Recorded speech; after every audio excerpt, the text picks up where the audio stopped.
Low key, the job hunting market is so unserious at times. So, about 1 or 2 years ago, I applied to this place that was opening up at the mall. It was a designer store. Um, I got through 3 rounds of interviews, totaling around 2 months, got a rejection. Okay, fine, whatever. A year later, I'm working somewhere else, right? One of my coworkers, she's 19.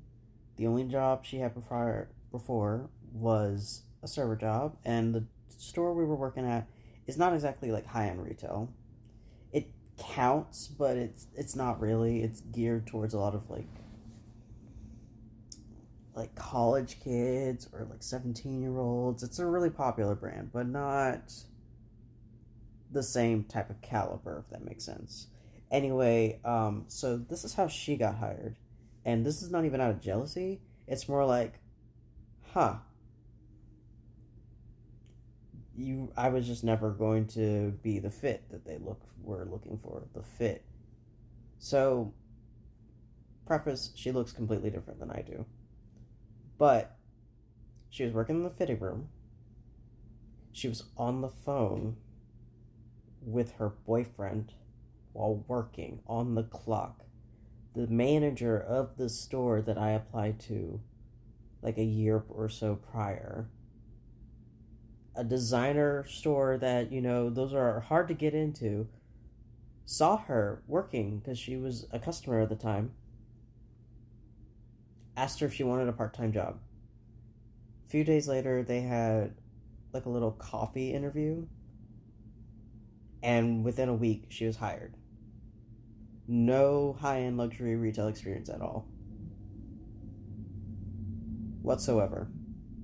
She was literally on the phone with her boyfriend on the clock.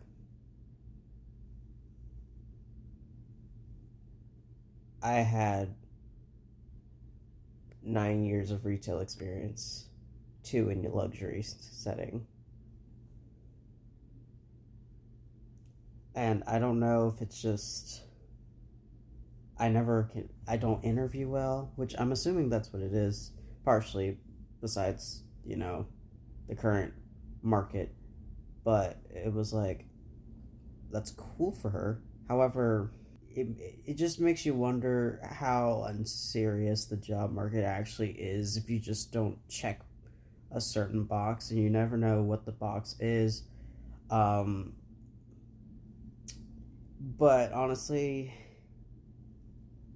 don't take job hunting serious, but understand that sometimes it's such a trivial thing that will get you hired or will not get you hired. It doesn't matter how much work you put into it, how much time you put into it. Sometimes someone just looks at you and will decide you're what they want. So, always keep your looks up, but at the same time, don't even take much personally. And then it also becomes a question of whenever they require experience on a lot of like client advisor positions, I'm just like, do y'all really? Because it seems like you could just train if it's that serious, honestly.